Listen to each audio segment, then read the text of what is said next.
Scotland, the green, mystical and unique country of Northern Europe.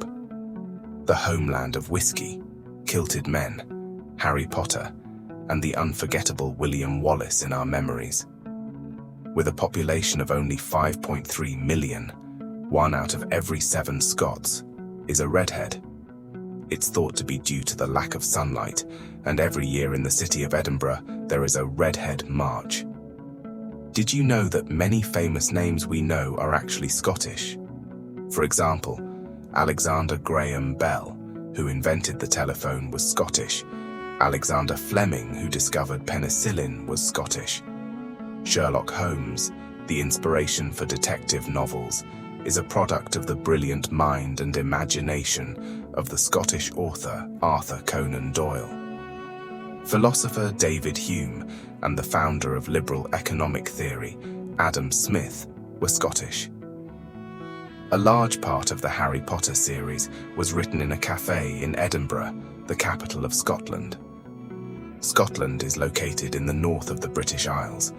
Throughout history, they have faced great pressure and had to fight constantly due to their proximity to the English. Their most important historical figures are William Wallace and Robert the Bruce. Who among us can forget the movie Braveheart, starring and directed by Mel Gibson as William Wallace?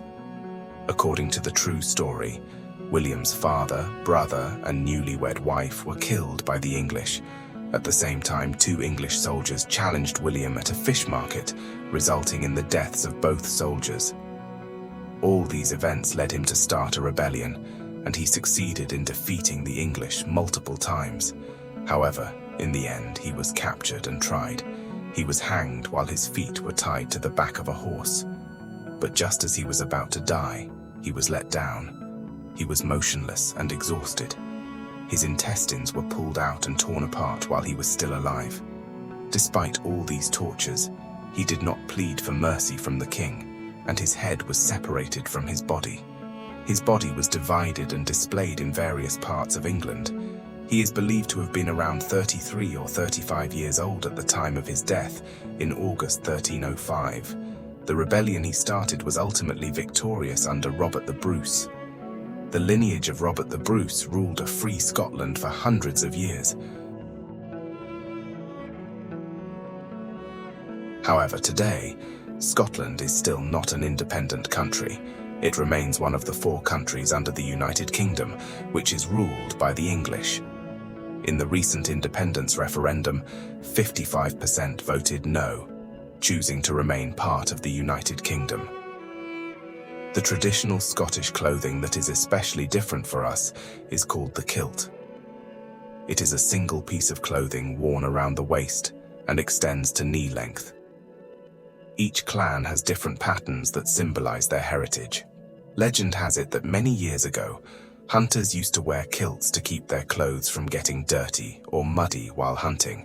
Later, they continued to wear them at weddings and special occasions. Nowadays, kilts are not worn daily but are commonly seen at special celebrations, weddings, national days, or festivals. Now let's take a look at the musical instrument most associated with Scotland. Doesn't the sound of the bagpipe have a deep effect on the human soul?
The bagpipe is actually known to be an instrument of Asian origin, but it was adopted and developed by the Scots. Scotland is a country of mountains, greenery, and about 790 islands of varying sizes. When you see its unspoiled nature and preserved medieval architecture, goosebumps are inevitable. Now we are about to enter a cemetery that has no equal in the world. This is the Graveyard Kirkyard Cemetery in the city of Edinburgh. For 450 years, the dead have been buried here, but what makes it interesting are the carvings on the stones. Skeletons, the dead, and eerie inscriptions that look like they came straight out of modern horror films have inspired many artists. Some scenes from the Harry Potter films were shot in this cemetery. What do you think? Shall we explore this place in detail in another video? It could be interesting. What kind of people do you think the Scots are in general? Of course, every society has its good and bad people, so it wouldn't be fair to make generalizations, but we can still get some idea. First of all, I should say that they are fun-loving and loud-talking people. Due to the country's very cold climate, there is a strong pub culture. You can often see them spending hours in pubs, drinking beer or whiskey, singing songs, and enjoying their time. If you get along with them, you can have a lot of fun. But there are also those who are quarrelsome and may try to provoke you. If you love drinking and meat-based meals, Scotland is heaven for you. After all, we are talking about a people whose national drink is whiskey. Have you ever seen this dog statue before? His name is Bobby. After his owner of 3 years died, no one could separate him from the grave. Even though the cemetery caretaker chased him away multiple times, he kept coming back. In the end, a spot was made next to his owner's grave for him to stay, and he remained there for 13 years until his own death. He continued to visit a cafe for lunch every day at 1 p.m. as a habit left from his owner. His statue was erected in front of that cafe. This loyal friend and his story are one of Scotland's most famous symbols. It must be these heartwarming stories from a cold country that bind the Scots to their land. Another significant symbol of Scotland is, of course, its castles. There are over 200 castles in the country, many of which are preserved in all their glory. The most famous are Edinburgh and Stirling castles. If you ever visit the capital, Edinburgh, you'll be amazed at how well the city has preserved its history while modernizing. You'll likely wish we could have done the same in preserving our heritage. Every city in Scotland seems to bring different periods of human history to life. Scotland has over 15,000 documented local dance forms. Experts believe that there may be as many undocumented dances as there are recorded ones. You'll see just how many different Scottish dances there are during festivals and celebrations. The official national symbol of the country is the unicorn. After all the mystique of Harry Potter, Gothic cemeteries, and Sherlock Holmes, it seems fitting that their symbol is the unicorn. In terms of religion, 50% of the population currently identifies as Christian, while 45% say they do not adhere to any religion.